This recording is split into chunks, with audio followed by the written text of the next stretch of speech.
최근 일본의 유명 방송사인 NHK에서 보도된 한국인들의 모습이 많은 일본인들을 놀라게 했다고 합니다. 응원봉을 흔들며 시위를 하는 한국인들의 모습을 보며 눈물을 흘리는 사람들도 출몰했다고 하는데요. 대체 무슨 일이 있었던 걸까요? 안녕하세요. 저는 NHK 국제부의 타카하시 료코입니다. 10년 넘게 국제 뉴스를 취재해왔죠. 제가 일하는 NHK 뉴스룸은 언제나처럼 차분하고 질서정연했습니다. 그리고 이런 질서정연함이야말로 제가 자랑스러워하는 일본의 모습이죠. 물론 그때는 몰랐습니다. 이 모든 것이 완전히 뒤바뀌게 될 것이라는 걸 말이죠. 그날도 저는 여느 때처럼 모니터를 보며 국제 뉴스를 점검하고 있었습니다. 그때 갑자기 한국발 긴급 뉴스가 들어왔어요. 한국 대통령 비상계엄 선포. 화면을 보는 순간 저도 모르게 한숨이 나왔죠. 역시 한국이구나. 어릴 적부터 제 할아버지는 자주 말씀하셨어요. 일제강점기 시절 조선총독부에서 근무하셨던 할아버지는 조선인들은 질서를 모르고 감정적이며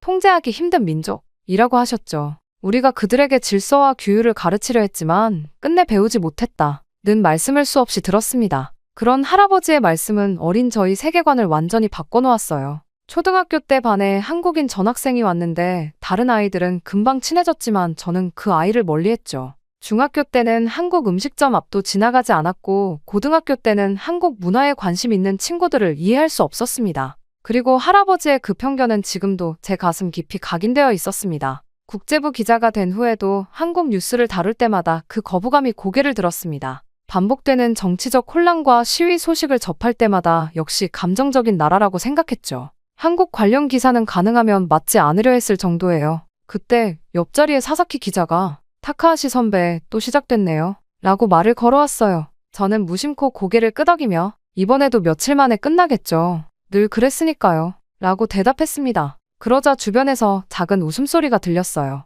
다들 한국의 또 다른 소동이라고만 생각했나 봅니다. 하지만 시간이 지날수록 상황은 심각해져만 갔어요. 일본의 주요 포털 사이트는 한국의 비상사태 소식으로 도배되다시피 했고 소셜미디어에서는 실시간으로 한국 거리의 모습이 공유되고 있었죠. 편집장이 긴급회의를 소집했을 때 이미 저는 모든 것을 예감하고 있다고 생각했죠. 타카하시 씨, 지금 당장 한국으로 가주시겠어요? 하지만 이러한 편집장의 말에 순간 가슴이 철렁 내려앉았습니다. 물론 국제부 기자로서 해외 특파원 경험은 많았지만 한국은 달랐어요. 제가 늘 감정적이고 불안정한 나라라고 생각해온 곳이니까요. 하지만 기자로서의 책임감을 저버릴 수는 없었습니다. 네, 알겠습니다. 대답은 했지만 솔직히 마음 한켠이 불편했어요. 이제껏 한국에 대해 가져온 선입견들이 머릿속을 맴돌았거든요. 또 어떤 혼란스러운 모습을 보게 될까?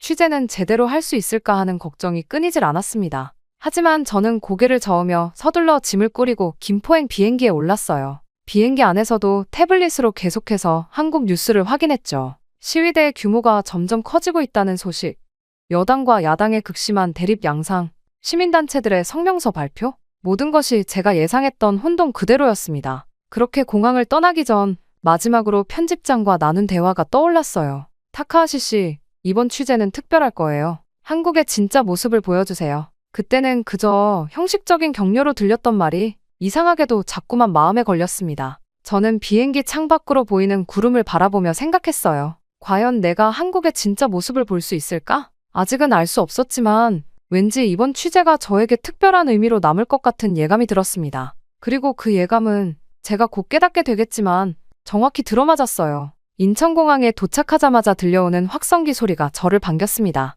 이제 제 취재가 시작되는 거죠. 카메라를 꺼내들며 깊게 숨을 들이마셨어요. 물론 그때는 알지 못했습니다. 이 순간이 제 인생의 전환점이 될 거라는 거려. 그렇게 저는 택시를 타고 광화문 인근 호텔로 향했습니다. 차창 밖으로 보이는 서울의 하늘은 잔뜩 흐려 있었고 매서운 한파주의보가 발령된 상태였어요. 광화문 쪽으로 가까워질수록 두꺼운 패딩을 입은 사람들이 늘어났고 경찰차들도 하나둘 보이기 시작했습니다. 휴대폰으로 뉴스를 확인하니 광화문과 여의도 국회의사당 앞 두 곳에서 대규모 시위가 시작되었다는 속보가 올라왔어요. 편집장에게서 전화가 왔습니다. 타카하시 씨, 두 곳 모두 취재해주세요. 먼저 광화문부터 시작하시죠. 호텔에 도착해서 창밖을 내다보니 광화문 광장이 한눈에 들어왔어요. 영하의 날씨에도 불구하고 수천 명의 시위대가 광장을 가득 메우고 있었습니다. 역시 한국이구나. 저는 하얀 입김을 내뿜으며 중얼거렸어요. 그렇게 저는 두꺼운 패딩을 입고 촬영 장비를 챙겨 광화문 광장으로 나섰습니다. 하지만 도착했을 때 저는 깜짝 놀라고 말았어요. 예상과는 다른 광경이 펼쳐지고 있었거든요. 시위대는 질서정연했고 곳곳에 따뜻한 차를 나눠주는 자원봉사자들이 있었죠. 누군가는 핫팩을 나눠주고 있었고 길가에 천막을 치고 무료 급식소를 차린 시민들도 있었습니다. 게다가 광장 앞쪽에서 구호가 울려 퍼질 때마다 수많은 하얀 입김들이 겨울 하늘로 올라갔어요. 양복 차림의 회사원들은 목도리로 얼굴을 감싸고 있었고 학생들은 두꺼운 패딩 점퍼를 입은 채 질서정연하게 서 있었죠. 특히 광장에서 만난 김민수 기자는 제 고정관념을 흔드는 결정적인 한마디를 했어요. 우리는 불합리한 권력에 순응하지 않습니다. 그게 우리의 자부심이에요. 저는 반사적으로 하지만 일본은 그러지 않아도 충분히 안정적입니다. 라고 반박했죠. 그러자 김민수 기자는 붉어진 코를 비비며 웃었어요. 안정이 전부는 아니잖아요? 때로는 변화가 필요할 때도 있는 거죠. 그 말에 바로 반박하려 했지만 왠지 입이 떨어지지 않았습니다. 날이 어두워지자 광장은 수많은 응원봉의 빛으로 물들었어요. 시민들은 주머니에서 응원봉을 꺼내들었고 순식간에 광장이 수많은 빛으로 가득 찼습니다. 그때였어요. 어디선가 익숙한 멜로디가 들려왔죠. 소녀시대의 다시 만난 세계. 일본에서도 많은 사랑을 받았던 이 노래를 시민들이 하나가 되어 부르기 시작했습니다. 사랑해 널 이 느낌 이대로. 수만 명의 목소리가 하나가 되어 울려 퍼졌어요. 추위에 떨리는 목소리였지만 그 어떤 노래보다 힘이 있었습니다. 광장은 파란 빛의 물결이 되어 출렁였고 시민들의 정돈된 움직임은 마치 하나의 거대한 공연 같았어요. 그렇게 저는 혼란스러운 상태로 택시를 타고 여의도로 이동했습니다. 국회의사당 앞에도 광화문 못지않은 인파가 모여 있었어요. 이곳에 시민들도 응원봉을 들고 있었고 같은 노래를 부르고 있었죠. 하지만 분위기는 조금 달랐습니다. 국회의사당을 마주한 시민들의 표정에는 더 강한 의지가 서려 있었어요. 취재를 하면서 특히 인상 깊었던 건 한 고등학생의 말이었습니다. 손이 얼어서 응원봉을 잡기도 힘들지만 우리가 침묵하면 민주주의는 후퇴해요. 그래서 우리는 노래하는 거예요. 그 말을 메모하면서 문득 우리 일본에서는 이런 생각을 가진 10대를 본 적이 없다는 걸 깨달았어요. 그날 밤 저는 호텔로 돌아와 촬영한 영상들을 보면서 생각했습니다. 제가 본 건 혼돈이 아니었어요. 시민들의 자발적인 참여였고 성숙한 민주주의의 모습이었죠. 이런 생각을 하는 제 자신이 낯설었습니다. 창밖으로 보이는 광화문의 불빛들은 추운 겨울밤을 밝히고 있었어요. 멀리 여의도의 불빛도 보였죠. 이제껏 제가 알고 있던 한국은 어쩌면 제 편견이 만들어낸 이미지였는지도 모르겠다는 생각이 들었습니다. 할아버지가 보았던 한국과 지금의 한국은 분명 달랐으니까요. 침대에 누워 어둠 속에서 반짝이는 도시의 불빛들을 바라보며 생각했어요. 내일은 또 어떤 모습을 보게 될까? 처음으로 한국이라는 나라가 궁금해졌습니다. 진짜 한국의 모습이 궁금해졌어요. 그렇게 침대에 누워 한국의 모습을 곱씹고 있을 때였습니다. 갑자기 울린 휴대폰 벨소리에 화들짝 놀라고 말았어요. 편집장의 다급한 목소리가 수화기 너머로 들려왔어요. 타카하시 씨, 큰일 났어요. 우리 정치권에서 한국의 비상사태를 계기로 긴급사태 조항 도입을 다시 추진하고 있어요. 여당이 전격적으로 발표했죠. 방금 전까지 한국 시민들의 모습에 대해 생각하고 있던 제 머릿속이 순식간에 복잡해졌습니다. 자리에서 벌떡 일어나 노트북을 켰어요. 일본 뉴스 사이트를 확인해보니 정말 그런 내용의 기사들이 가득했습니다. 여당 대표는 현대 사회의 다양한 위기에 대처하기 위해서는 정부의 신속한 결정권이 필요하다 고 주장했고 내각 관방장관은 한국의 사례에서 보듯 긴급사태 시 정부의 권한 강화는 불가피하다 고 말했어요. 순간 가슴이 철렁 내려앉았습니다. 창밖으로 보이는 광화문 광장에는 응원봉 물결이 아직도 선명한데 일본에서는 이를 완전히 다르게 해석하고 있었어요. 제가 본 건 민주주의의 승리였는데 그들은 이를 통제가 필요한 혼란으로 규정하고 있었죠. 결국 다음 날 아침 일찍 저는 호텔 레스토랑에서 일본 뉴스를 자세히 살펴봤습니다. 여당은 국가 위기 시 신속한 대응을 위해서는 정부의 특별한 권한이 필요하다며 한국의 사례를 들어 긴급사태 조항의 필요성을 역설하고 있었어요. 심지어 일부 정치인들은 한국의 혼란을 보라. 우리는 이렇게 되면 안 된다. 고까지 말하고 있었죠. 그런데 이상했어요. 제가 어제 본 한국의 모습은 혼란이 아니었거든요. 오히려 민주주의가 제대로 작동하는 모습이었죠. 시민들은 평화롭게 자신들의 목소리를 내고 있었고 질서정연하게 의견을 표현하고 있었어요. 기사 속 일본 야당의 반응은 매우 흥미로웠습니다. 한국의 사례는 오히려 긴급사태 조항의 위험성을 보여준다. 권력 집중이 민주주의를 위협할 수 있다. 고 반박했어요. SNS에서도 비슷한 의견이 올라오기 시작했죠. 한국 시민들은 불합리한 권력 행사에 저항하고 있다. 우리는 왜 항상 수능만 하는가? 같은 글들이었어요. 점심을 먹으러 나갔다가 우연히 한 일본인 유학생을 만났습니다. 그는 서울대학교에서 정치학을 공부하고 있다고 했어요. 일본에서는 상상도 할 수 없는 광경이죠? 라며 웃던 그의 말이 가슴에 콕 박혔어요. 일본인들은 너무 수능적이에요. 불편한 걸 참는 게 미덕이라고 생각하죠. 하지만 그게 과연 옳은 걸까요? 오후에 다시 찾은 광장에서 시민들을 인터뷰하면서 자꾸만 일본이 떠올랐어요. 우리라면 이런 상황에서 어떻게 했을까? 아마도 대부분은 불만이 있어도 참았을 거예요. 시끄럽게 하지 말자. 질서를 지키자. 윗사람의 결정을 존중하자. 이런 말들로 서로를 다독이며 불만을 삭혔겠죠. 기자님, 우리가 이렇게 나서는 게 이상해 보이시나요? 한 시민의 질문에 저는 말문이 막혔어요. 이상한 건 오히려 우리 일본 사회가 아닐까. 모든 것을 참고 견디는 것이 미덕이라 여기고 불편함을 감수하는 것을 당연하게 생각하는 우리 사회가 말이에요. 저녁이 되어 호텔로 돌아와 보니 편집장에게서 메일이 와 있었습니다. 일본의 긴급사태 조항 논의에 대한 한국 시민들의 반응을 취재해달라는 내용이었어요. 창밖의 광장을 바라보며 한숨이 나왔습니다. 저는 노트북을 켜고 지금까지 찍은 영상들을 다시 보기 시작했어요. 응원봉을 든 시민들의 모습, 질서정연하게 진행되는 시위, 서로를 배려하는 따뜻한 모습들. 이런 게 과연 통제되어야 할 위기 상황일까요? 일본 뉴스 사이트의 댓글들을 읽어보았습니다. 우리도 한국처럼 목소리를 내야 하는 것 아닌가? 긴급사태라는 명목으로 시민의 자유를 제한하려 한다. 같은 의견들이 눈에 띄었어요. 이전 같았으면 과격한 의견이라고 생각했을 텐데 이상하게도 지금은 공감이 됐습니다. 밤이 깊어갈수록 더 많은 생각이 들었어요. 우리 일본 사회는 너무 오랫동안 질서와 안정이라는 이름으로 변화를 거부해온 게 아닐까? 불편한 현실에 대해 목소리를 내는 것을 무질서로 규정하고 참는 것을 미덕으로 여겨온 건 아닐까? 창밖에서 들려오는 시민들의 목소리를 들으며 저는 생각했습니다. 할아버지는 한국 사람들이 통제하기 힘들다고 하셨지만 어쩌면 그건 그들이 불의에 침묵하지 않았기 때문이었을지도 모르겠어요. 반대로 우리는 너무 쉽게 통제되는 건 아닐까? 침대에 누워서도 잠이 오지 않았습니다. 휴대폰으로 들어온 일본 동료들의 메시지를 읽었어요. 한국은 또 시끄럽구나. 우리는 이렇게 되면 안 되는데 라는 말들이 대부분이었죠. 예전에 저라면 동의했을 말들인데 지금은 그저 답답하게만 느껴졌어요. 우리는 불합리한 권력에 순응하지 않는다. 던 김민수 기자의 말이 자꾸 떠올랐습니다. 그동안 저는 그런 태도를 감정적이라고 생각했는데 이제는 그게 오히려 성숙한 시민의식처럼 보였어요.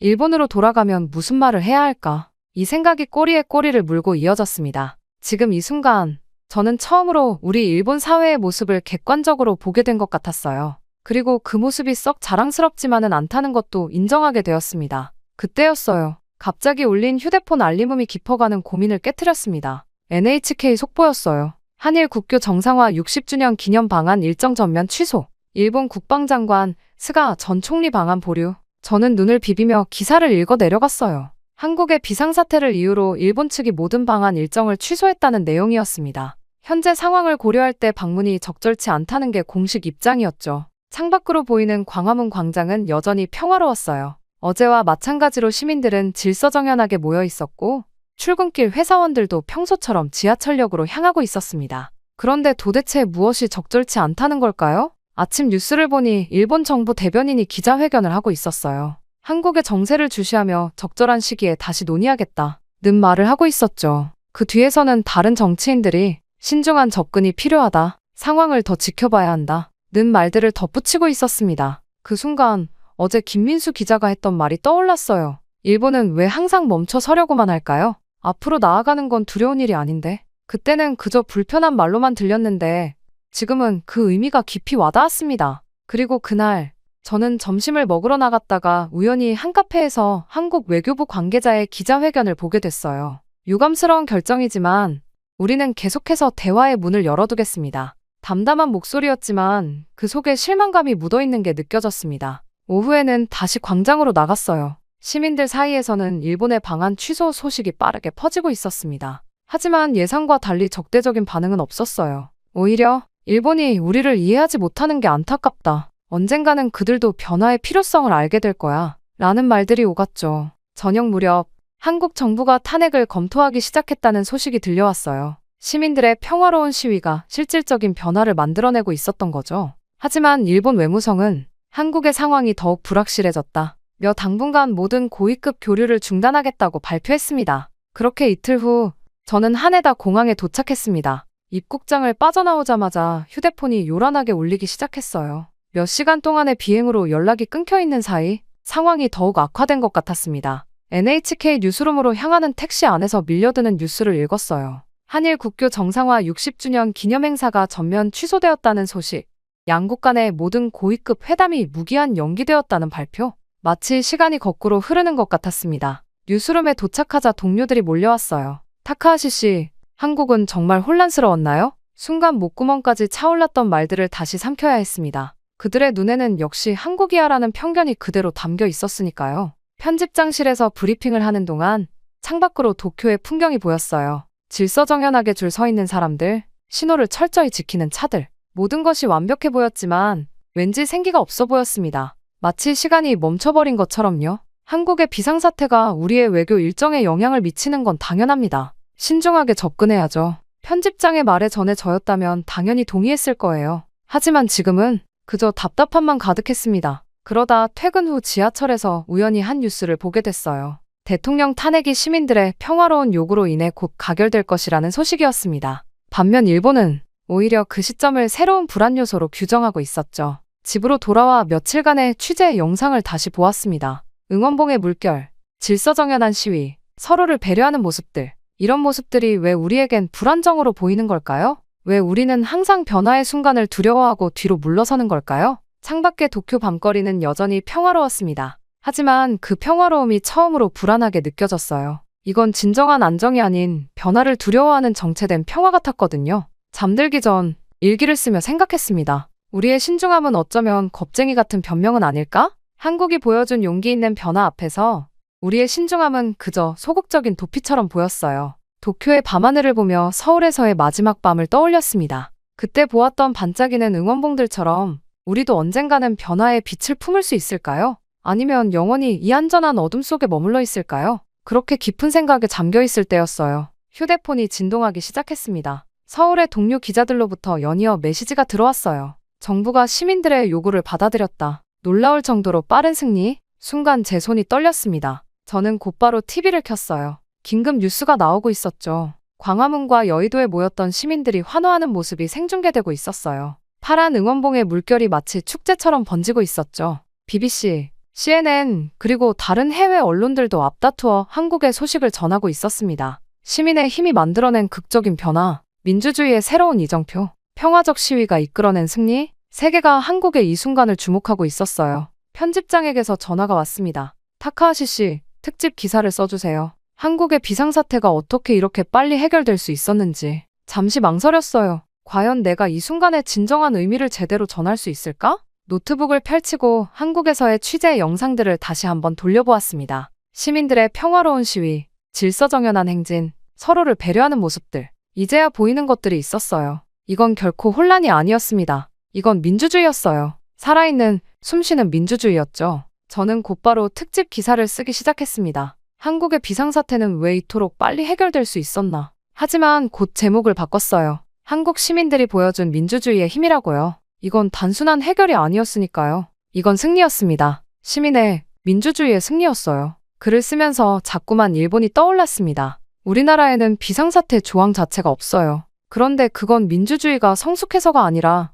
오히려 그 반대였던 것은 아닐까요? 시민들이 목소리를 내본 적이 없어서, 그런 제도의 필요성을 논의해본 적도 없어서 그런 생각이 들었습니다. 한국의 기자에게 전화를 걸었어요. 어떻게 이런 일이 가능했나요? 그의 대답은 간단했습니다. 우리는 변화를 두려워하지 않으니까요. 혼란스러워 보일 수는 있어도 그 과정을 통해 우리는 더 나아질 수 있다고 믿습니다. 그 말을 들으며 깊은 충격을 받았어요. 우리 일본은 항상 안정을 추구해왔죠. 변화는 곧 혼란이라고 생각했고, 혼란은 피해야 할 것이라고 여겨왔어요. 하지만 한국은 달랐습니다. 그들에게 혼란은 두려움의 대상이 아니라 더 나은 미래로 가는 과정이었던 거예요. 그리고 다음 날 아침, 편집회의에서 제 기사를 발표했습니다. 한국의 시민들은 민주주의가 무엇인지를 우리에게 보여주었습니다. 그들은 단순히 정부의 결정에 반대한 것이 아니라 더 나은 사회를 위해 자신들의 목소리를 냈어요. 그리고 그 과정에서 보여준 성숙함은 우리가 배워야 할 점입니다. 동료들의 반응이 인상적이었어요. 우리도 그런 용기를 가질 수 있을까요?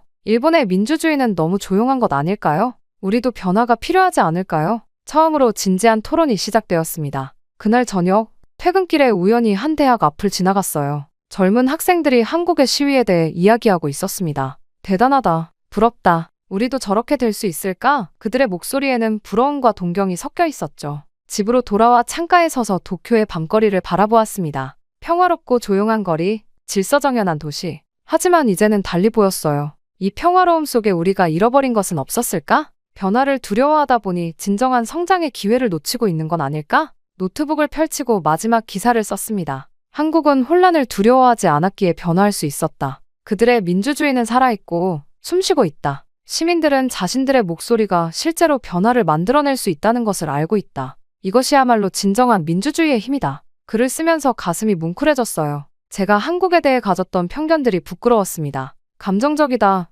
통제가 안 된다, 질서가 없다. 이런 편견들이 얼마나 잘못됐는지를 이제는 분명히 알 수 있었어요. 이제 저는 한국을 새로운 시선으로 보게 되었습니다. 그들의 용기, 변화를 두려워하지 않는 태도, 더 나은 미래를 향한 열정. 이 모든 것이 존경스러웠어요. 한국은 제게 민주주의가 무엇인지, 진정한 변화가 어떻게 이루어지는지를 가르쳐 주었습니다. 창밖을 바라보며 생각했어요. 언젠가 우리 일본도 변화할 수 있을까? 우리도 한국처럼 용기를 가질 수 있을까? 아직은 모르겠지만 한 가지는 확실했습니다. 한국이 보여준 민주주의의 힘은 결코 잊을 수 없을 거라는 거. 그리고 그들의 모습이 우리의 미래에 대한 희망이 될 수 있다는 것을요. 그날 밤 잠들지 못한 채 계속해서 생각했습니다. 한국이 보여준 민주주의의 힘, 그들의 용기, 그리고 그것이 우리의 희망이 될 수 있다는 가능성.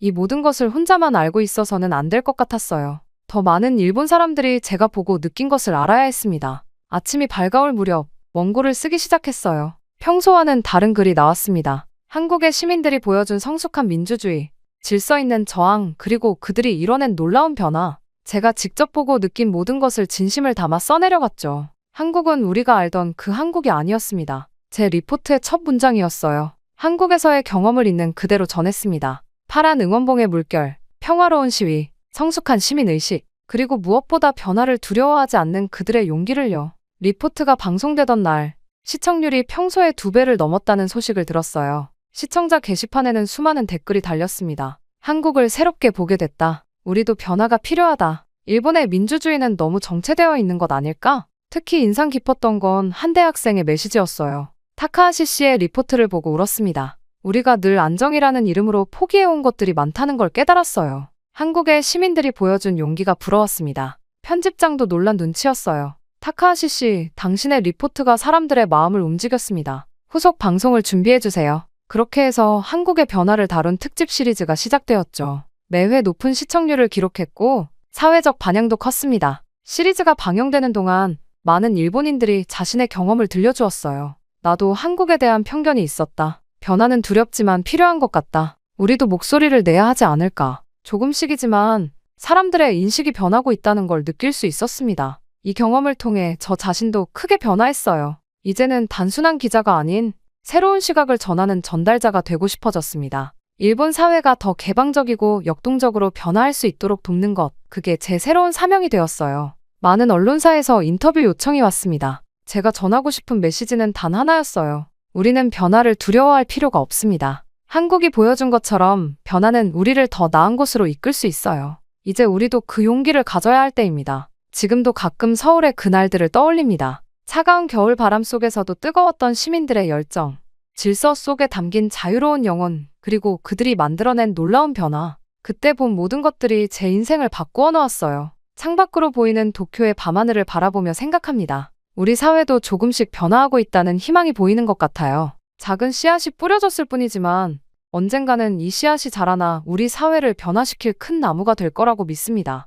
한국은 혼란스러운 나라가 아니었다. 그들은 변화를 두려워하지 않는 용기를 가진 나라였다. 이제 우리 일본도 그 용기를 배워야 할 때다. 이 말을 되뇌이며 저는 오늘도 새로운 변화의 가능성을 찾아 나섭니다. 저의 이야기는 이렇게 끝이 나지만 새로운 이야기는 이제 시작입니다. 저의 편견을 완전히 깨준 한국에 감사함을 전하며 제 이야기는 여기서 마치겠습니다. 감사합니다. 여기 한국 때문에 인생이 망했다고 하면서 피토할 때까지 소리치는 남성이 있습니다. 이 남성은 한국이 동료들과 누나를 망쳤다고 소리치면서 반드시 복수할 것이라고 했는데요. 그랬던 그가 한국에서 왔다는 수상한 남자를 만나 충격적인 진실을 듣게 되었다고 합니다. 그 진실 때문에 남자의 인생이 완전히 바뀌어 버렸다고 하는데요. 한국이 이 정도일 줄 모른다고 소리치는 이 남성에게 무슨 일이 있었던 걸까요? 바로 사연 들려드리겠습니다. 안녕하세요. 저는 태국 방콕에서 태어나 현재 현대자동차 공장에서 일하고 있는 수환입니다. 저는 사실 한국과 한국 기업들을 정말 싫어했어요. 우리의 힘든 삶이 모두 한국 때문이라고 굳게 믿었거든요.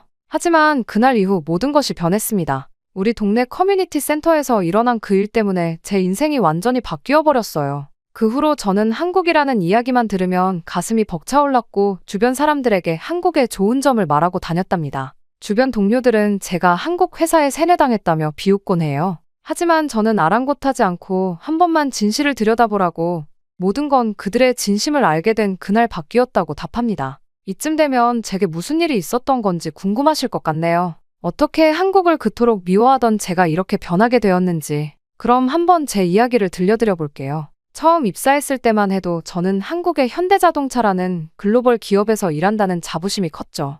하지만 그건 정말 처음뿐이었습니다. 제가 일하는 조립라인은 특히나 힘들었어요. 여름철 기온이 40도를 넘는 날에도 에어컨은 켜주지 않았습니다. 전기세를 아껴야 한다 는 게 이유였죠. 선풍기 몇 대가 전부였는데 그마저도 관리자들 자리에만 배치되어 있었어요. 쉬는 시간도 턱없이 부족했습니다. 8시간 근무에 30분 점심시간이 전부였죠. 화장실도 마음대로 가지 못했어요. 수환, 또 화장실 가려고. 30분 전에도 갔잖아. 죄송합니다. 이런 대화가 일상이었습니다. 심지어 어떤 날은 라인 속도가 너무 빨라서 점심시간도 제대로 못 가는 경우가 많았어요.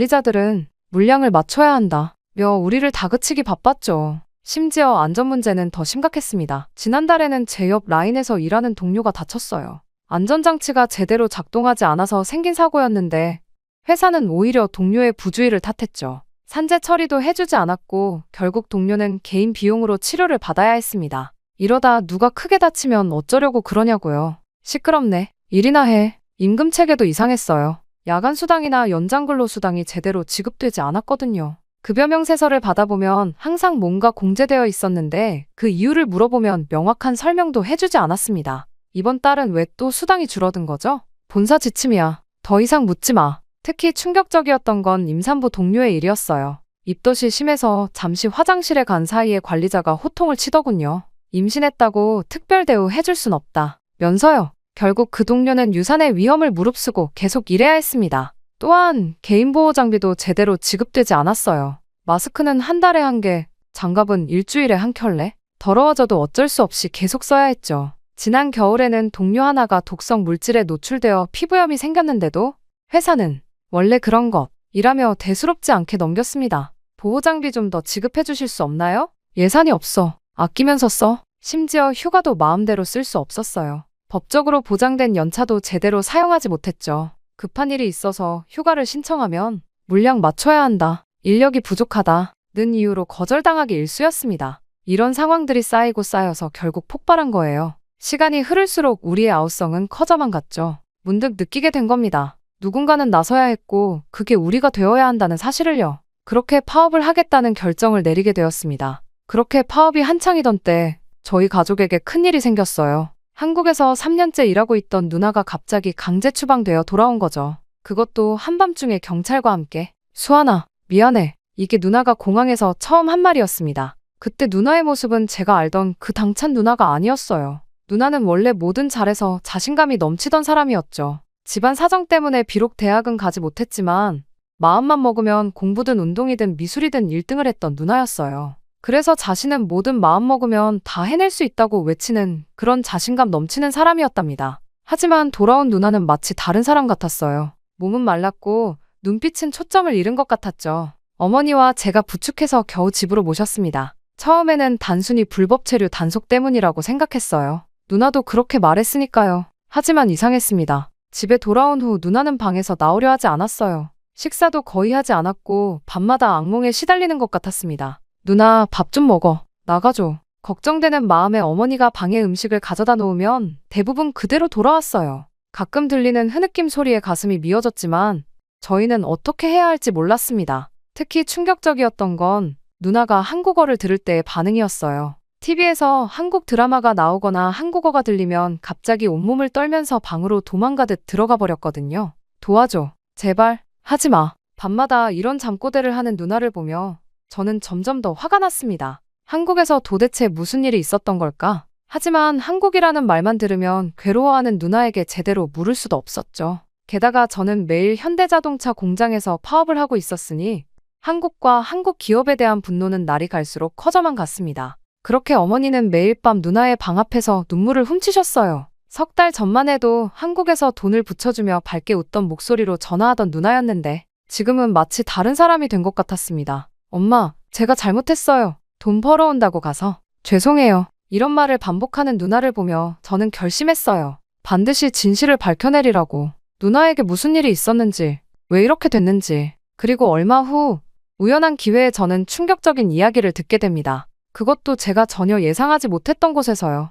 하지만 그 이야기는 제가 알고 있던 모든 것을 뒤집어 놓았습니다. 누나의 이야기를 알게 된 건 우연한 계기였어요. 그날도 저는 공장 앞에서 피켓을 들고 시위를 하고 있었습니다. 그런데 문득 옆자리에서 시위하던 동료가 한마디를 던졌죠. 수환 씨 누나, 혹시 평택에서 일하지 않았어요? 순간 머리가 띵했습니다. 어떻게 알았냐고 물어보니 그의 사촌도 그곳에서 일했다고 하더군요. 이야기를 듣고 보니 누나가 일했던 공장과 같은 곳이었습니다. 저는 누나에게 무슨 일이 있었건지 알 수 있지 않을까 하는 마음에 물었습니다. 저기, 혹시 무슨 일이 있었는지 아세요? 들은 얘기로는 관리자들이 문제였다고 해요. 그날 밤, 저는 정말 충격적인 말을 듣게 되었어요. 퇴근길에 동료와 술을 마시며 자세한 이야기를 듣게 되었죠. 누나가 일했던 공장에서는 끔찍한 일들이 벌어지고 있었더군요. 여성 노동자들을 대상으로 한 지속적인 성희롱, 폭언, 임금 체불, 특히 관리자들의 행패가 심했다고 해요. 한 번은 여성 직원들이 머무르는 숙소에 남성 관리자들이 들이닥쳐 겁탈하려는 사건이 있었다고 했습니다. 야근해라, 몸 팔아라, 이런 말들이 일상이었대요. 그런데 왜 신고해봤자 소용없대요. 다들 한패니까. 그렇게 이야기를 들을수록 가슴이 무너져 내렸습니다. 제가 알던 누나는 늘 당찬 사람이었어요. 어떤 어려움이 있어도 웃으면서 이겨내던 사람이었는데 그런 누나가 저렇게 무너질 정도면 얼마나 끔찍한 일을 겪었을까요? 순간 분노가 치밀었습니다. 처음에는 당연히 한국인들의 짓이라고 생각했어요. 현대차에서도 우리를 이렇게 부당하게 대하는데 당연히 그쪽도 그럴 거라고요. 하지만 아니요, 그 공장 관리자들은 대부분 조선족이었대요. 네? 한국 사람인 줄 알고 있다가 나중에야 알았대요. 다들 조선족이었다고. 순간 멍해졌습니다. 그동안 한국과 한국인들에 대한 증오로 가득 차 있었는데 이게 무슨 일이란 말입니까? 그럼 신고는? 했죠. 근데 이 사람들 신고하면 한국 경찰이 움직이기 전에 먼저 도망가 버린대요. 다른 이름으로 또 다른 공장을 차리고. 그날 밤 집으로 돌아가는 길이 참 멀게 느껴졌어요.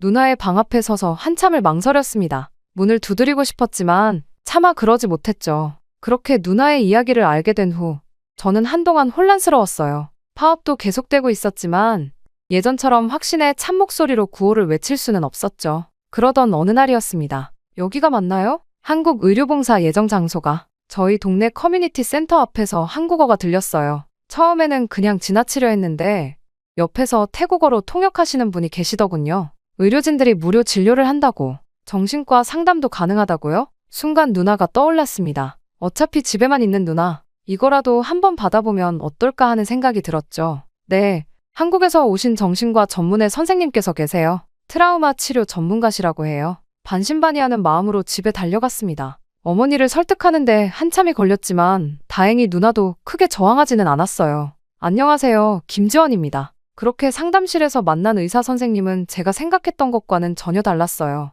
따뜻한 미소로 누나를 맞이하셨고 누나가 한국어를 거부한다는 걸 알고는 바로 통역사를 통해 이야기하셨죠. 천천히 이야기해요. 서두르지 않아도 됩니다. 그날 상담이 끝나고 나서 누나의 표정이 조금 달라져 있었어요. 여전히 불안해 보였지만 어딘가 모르게 한결 가벼워진 것 같았죠. 일주일 동안 매일 오세요. 좋아질 거예요. 김 선생님은 그렇게 말씀하셨고 저희는 매일 상담실을 찾았습니다. 놀라운 건 의료진들의 헌신적인 모습이었어요. 자원봉사로 왔다는 게 믿기지 않을 정도로 열심히 일하시더군요. 태국에는 처음 오셨어요? 아니요, 벌써 5번째예요. 1년에 2번씩 오고 있어요. 그렇게 저는 그곳에 계신 봉사자들과 커피를 마시며 나눈 대화에서 알게 됐어요. 이분들은 자비를 들여 정기적으로 태국을 찾아온다고 하더군요. 게다가 약값도 모두 자신들이 부담한다고. 우리가 할 수 있는 일이 이것밖에 없어서 미안해요. 오히려 미안하다고 하시는 말씀에 눈물이 날 뻔했습니다. 제가 얼마나 편협한 생각을 하고 있었는지 깨달았거든요.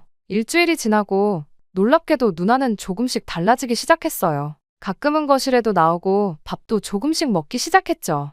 도대체 그 한국인 의사 선생님이 무슨 마법을 부른 건지 누나가 제게 말을 걸더라고요. 그 순간 저는 눈물을 흘렸습니다. 한국인이라기에 조금의 의심을 거둘 수가 없었는데 그랬던 저희 모습이 부끄러울 지경이었죠. 그렇게 감사 인사를 하며 저는 의사 선생님과 친해졌습니다. 시간이 흘러 의사 선생님은 귀국하시면서 약도 2달치를 더 주시고 온라인으로 상담을 계속하자고 하셨습니다. 수환 씨, 우리 모두 같은 사람이에요. 국적이 다르다고 해서 달라지는 건 없어요. 마지막 날 김 선생님이 하신 이 말씀이 저를 크게 흔들어 놓았습니다. 그동안 제가 얼마나 편견에 사로잡혀 있었는지. 하지만 이건 시작에 불과했어요. 더 큰 깨달음이 저를 기다리고 있었거든요. 의사 선생님이 출국하시고 나서 저는 매일 퇴근하고 커뮤니티 센터에 들렸어요. 파업은 계속되고 있었지만 저녁 시간만큼은 그들의 통역을 돕고 싶었거든요. 의사 선생님 그리고 자원봉사자들과 함께하면서 한국어를 배우게 되었고 어깨 너머 배운 실력으로 한국어 통역을 했습니다.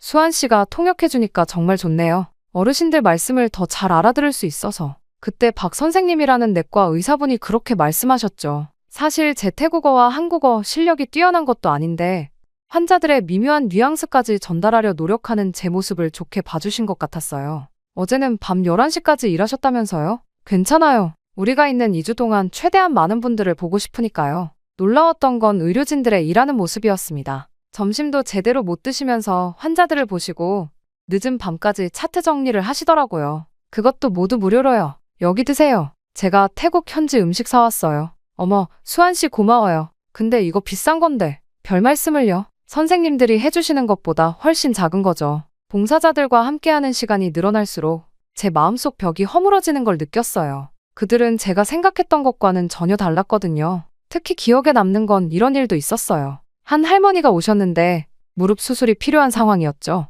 하지만 형편이 어려워서 포기하려고 하셨어요. 선생님, 할머니가 수술비가 없다고 하세요. 그럼 우리가 도와드려야죠. 우리 팀이 기금을 마련해 볼게요. 그날 저녁 의료진들이 모여서 논의를 했고 자발적으로 수술비를 모으기 시작했어요. 자신들의 봉사 활동비를 줄여가면서까지 우리가 여행 좀 덜 하면 되죠. 할머니 건강이 더 중요하잖아요. 이런 모습을 보면서 저는 많이 부끄러워졌어요. 제가 얼마나 편협한 시선으로 한국인들을 바라보고 있었는지 깨달았거든요. 또한 누나도 조금씩 변하기 시작했어요. 가끔 커뮤니티 센터에 와서 봉사자들과 이야기를 나누더니 어느 날부터는 다른 환자들의 통역을 돕겠다고 나서더군요. 누나, 괜찮아? 응, 나도 뭔가 하고 싶어. 그렇게 봉사단이 떠나기 전날 다 같이 모여 식사를 했어요. 그때 이영호 선생님이라는 분이 제게 이런 말씀을 하셨죠. 수환 씨, 현대차 파업 이야기 들었어요. 혹시 제가 도움이 될 만한 이야기가 있는데 나중에 얘기 좀 할 수 있을까요? 그 순간은 몰랐죠. 이 제안이 제 인생을 완전히 바꿔놓게 될 거라는 걸.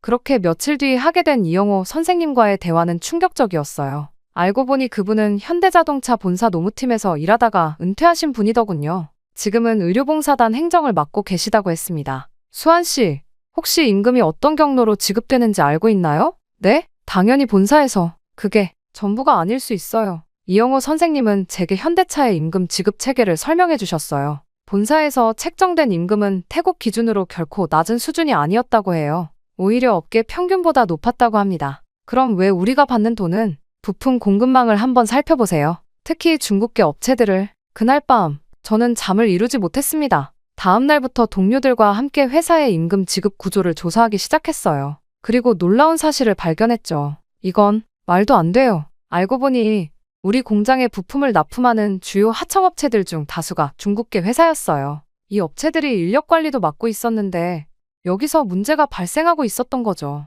본사에서 지급한 임금의 40%가 중간에서 사라지고 있어요. 뭐라고요? 중국계 업체들은 인력관리 수수료라는 명목으로 터무니없는 금액을 가로채고 있었어요. 게다가 야간 수당이나 연장 근로 수당도 제대로 전달되지 않고 있었죠. 이영호님, 이런 자료들은 어떻게 구하신 거예요? 현대차 본사에서도 이 문제를 예의주시하고 있었어요. 다만 증거가 부족했죠. 더 충격적인 사실도 있었습니다. 이 중국계 업체들은 태국뿐만 아니라 다른 동남아 국가들에서도 비슷한 수법으로 부당이득을 취하고 있었다고 해요. 그동안 우리가 잘못 알고 있었네요. 이제라도 알게 되어서 다행이에요. 이 자료들을 가지고 본사와 직접 이야기를 해보는 게 어떨까요? 이영호 선생님의 도움으로 우리는 본사 관계자들과 만남을 가질 수 있었어요. 처음에는 긴장됐지만 그들도 이 문제를 해결하고 싶어 했죠. 그렇게 한 달에 걸쳐 우리는 관계자와 미팅을 가졌습니다. 그리고 자료를 바탕으로 사과를 받을 수 있었죠. 정말 죄송합니다. 이런 일이 있는 줄 몰랐어요. 아니에요. 이제부터라도 바로잡으면 되죠. 그리고 부당이득을 취하고 있던 중국인 관계자들을 내보냈고 본사 관계자들은 다시는 이런 일이 없도록 할 수 있는 대책을 방안하는데 힘써주었습니다. 그날 저는 깨달았어요. 세상은 제가 생각했던 것처럼 흑백 논리로 나눌 수 있는 게 아니라는 걸. 그리고 진정한 적이 누구인지도요. 또한 저는 이번 일을 통하여 갈등을 어떻게 해결해야 할지, 이해관계를 더 넓고 깊게 알아볼 필요가 있다는 사실을 알게 되었습니다. 그렇게 시간이 흘렀고 중국인 관계자 부당이득과 관련한 제보를 받은 본사에서 특별감사팀이 파견되었어요. 처음에는 불안했죠. 혹시 이것 때문에 더 큰 문제가 생기지는 않을까. 하지만 제 걱정은 기우였습니다. 수환 씨, 정말 놀라운 발견이에요. 이건 단순한 임금 착취가 아니었어요. 그때 들은 건 감사팀 김 과장님의 말씀이었죠. 조사를 진행할수록 더 큰 문제들이 드러났습니다. 중국계 부품 회사들은 마치 거미줄처럼 얽혀 있었어요. 이 회사들은 겉으로는 각각 다른 회사인 것처럼 보이지만 실제로는 하나의 대형 기업이 운영하고 있었어요. 그게 무슨 말씀이신가요? 부품 단가를 부풀리고 인건비를 착취하고 이걸로 끝이 아니에요. 더 충격적인 사실은 따로 있었습니다. 이 회사들이 품질이 낮은 부품을 납품하면서도 서류상으로는 고품질인 것처럼 조작하고 있었다는 거예요. 그러니까 우리 노동자들의 임금을 착취하면서 동시에 회사도 속이고 있었던 거네요? 네, 2중, 3중의 사기였던 거죠. 조사가 진행되면서 더 많은 사실들이 밝혀졌어요. 이 중국계 기업은 동남아 전역에서 비슷한 수법으로 수익을 올리고 있었대요. 태국에서만 연간 억 원대 이상의 부당이득을 취했을 것으로 추정됩니다. 말도 안 돼요. 특히 충격적이었던 건 우리가 받는 안전장비와 관련된 사실이었어요. 본사에서는 고품질의 안전장비 구매 예산을 책정했는데 실제로는 저품질 제품이 납품되고 있었던 거죠. 그래서 그렇게 많은 안전사고가 났던 거군요. 네, 이건 정말 심각한 문제입니다. 그렇게 조사 과정에서 만난 본사 직원들의 태도도 인상적이었어요. 그들은 이 문제를 진지하게 받아들이고 해결하려고 노력했거든요. 수환 씨, 덕분에 큰 문제를 발견했네요. 이제 이걸 바로잡아야겠죠. 이 말을 들으면서 문득 생각했어요. 제가 얼마나 단순하게 세상을 보고 있었는지, 모든 걸 국적으로 나누고 편견으로 바라보고 있었던 거죠. 김 과장님, 이제 어떻게 되는 건가요? 글쎄요. 일단 이 업체들과의 계약은 전면 재검토가 불가피해 보입니다. 그날 저녁 동료들과 모여 이야기를 나누면서 새로운 희망을 보았어요. 이제 진짜 문제가 무엇인지 알았으니 해결책도 찾을 수 있을 거라고요. 그렇게 일이 커지면서 본사에서 대표이사님까지 태국을 방문하셨어요. 처음에는 긴장했지만 대표이사님의 첫마디가 의외였습니다. 수환 씨, 정말 감사합니다. 덕분에 큰 문제를 발견했네요. 대표이사님은 직접 직원들과의 간담회 자리를 마련하셨어요. 통역을 통해 우리의 이야기를 하나하나 들으시더니 구체적인 해결 방안을 제시하셨죠. 먼저 모든 중국계 부품업체들과의 계약을 전면 재검토하겠습니다. 그리고 임금은 직접 지급 체계로 전환하겠습니다. 놀라운 건 그뿐만이 아니었어요. 그동안 착취당했던 임금에 대한 보상도 약속하셨죠. 지난 3년간의 체불 임금을 전액 보상하겠습니다. 야근 수당과 연장근로 수당도 모두 포함해서요. 그 순간 회의실에서 동료들의 눈시울이 붉어지는 걸 봤어요. 3년이면 저희 가족의 생활이 완전히 달라질 수 있는 금액이었거든요. 그렇게 회사 내에서는 과거를 바로잡는 노력이 시작되었습니다. 안전장비도 즉시 교체하겠습니다. 그리고 작업 환경 개선에 대한 TF팀을 구성하겠습니다. 저희도 그 팀에 참여할 수 있나요? 당연하죠. 현장의 목소리가 가장 중요하니까요. 더 감동적이었던 건 다음날 있었던 일이에요. 대표이사님이 직접 작업 현장을 둘러보시다가 에어컨 문제를 발견하셨죠. 이런 더운 날씨에 에어컨도 없이 어떻게 일하나요? 당장 설치하세요. 하지만 전기세요? 직원들 건강이 더 중요합니다. 그 자리에서 결정이 내려졌고 일주일 만에 전 작업장에 에어컨이 설치됐어요. 처음으로 시원한 환경에서 일하게 됐죠. 이제야 사람 대접을 받는 것 같았던 저는 눈시울이 붉어졌습니다. 이제야 인간적으로 일할 수 있어 너무 기뻤거든요. 그때였습니다. 수환 씨, 노조도 만들어보는 게 어떨까요? 네? 노조를요? 네, 건전한 노사관계를 위해서는 공식적인 소통 창구가 필요하니까요. 대표이사님의 이 제안은 저희에게 큰 의미였어요. 이제는 우리의 목소리를 정당하게 낼 수 있게 된 거니까요. 아, 그리고 한 가지 더. 수환 씨 누나 일도 들었습니다. 네? 본사 법무팀에서 도움을 드리고 싶은데 괜찮으시겠어요? 그날 저는 처음으로 희망을 보았어요. 문제를 숨기거나 회피하지 않고 정면으로 마주하고 해결하려는 모습에서요. 이제 진짜 변화가 시작되는 것 같았습니다. 순간 이런 생각이 들었습니다. 이 회사가 한국이 아니라 중국 회사였다면 이런 권리를 끝까지 보장받지 못한 채 지내야 했을 수 있겠다는 생각 말이죠. 이 모든 부조리가 중국에서 비롯된 일들이 대부분이었고 중국인들은 인간다운 일자리 환경을 만드는 것에는 관심이 없으니까요. 일은 눈덩이처럼 빠르게 진행됐어요. 중국계 부품 회사들과의 계약이 전면 해지되었고 새로운 업체들이 선정되었습니다. 이번에는 본사에서 직접 실사를 진행했죠. 수환 씨, 이제 급여 명세서 한번 보세요. 이게 맞나요? 처음 받아본 새로운 급여 명세서를 보고 놀랐어요. 기존 급여의 거의 2배. 게다가 체불됐던 임금도 일시에 지급되었죠. 이제 딸 학원도 보낼 수 있겠어요. 저는 어머니 수술비 걱정 안 해도 되겠네요. 그때 동료들의 얼굴에서 웃음이 떠나지 않았어요. 하지만 더 큰 변화는 따로 있었습니다. 오늘부터 안전교육이 시작됩니다. 모두 참석해주세요. 새 안전장비도 지급됩니다. 그렇게 우리 회사의 작업장의 분위기가 완전히 달라졌어요. 깨끗한 작업복, 제대로 된 안전장비, 무엇보다 관리자들의 태도가 확 바뀌었죠. 불편한 점 있으면 언제든 말씀해주세요. 휴게 시간 충분히 가지세요. 누나의 일도 진전이 있었어요. 본사 법무팀의 도움으로 조선족 관리자들을 특정할 수 있었고 경찰에 신고도 했죠. 몇몇은 이미 중국으로 도주했지만 한국에 남아있는 가해자들은 체포됐대요. 정말요? 누나는 여전히 치료 중이지만 많이 나아졌어요. 온라인으로 김지원 선생님과 상담도 계속하고 있고요. 며칠 전에는 처음으로 웃는 모습을 봤습니다. 고마워. 그렇게 공장의 변화는 계속됐어요. 노조가 정식으로 설립되었고 본사와의 정기적인 소통 채널도 마련됐습니다. 이번 주부터 직원 식당 메뉴가 개선됩니다. 특히 감동적이었던 건 임산부 직원들을 위한 특별 휴게실이 생긴 거예요. 그동안 고생했던 동료들을 생각하면 마음이 아팠죠. 임산부인데도 차가운 바닥이나 뜨거운 땡볕에서 고생을 하며 쓰러지는 직원들이 부지기수였거든요. 수환 씨, 태국 공장이 이제 우리 회사의 모범 사례가 될 것 같아요. 본사 김 과장님의 말씀처럼 저희 공장의 변화는 다른 해외 공장들의 모델이 되어가고 있었어요. 가끔 다른 나라 공장에서 견학도 오더라고요. 이제는 매일 아침 출근길이 즐겁습니다. 더 이상 누군가를 미워하거나 원망할 필요도 없어졌고요. 정말 모든 게 행복해졌다는 생각이 들었습니다. 그러던 어느 날이었어요. 수환 씨, 태국, 한국 우호협회 회장님께서 만나고 싶어 하세요. 네? 저를요? 얼마 전에는 뜻밖의 제안을 받았어요. 우리 공장의 변화 사례를 다른 기업들과 공유해달라는 거였죠.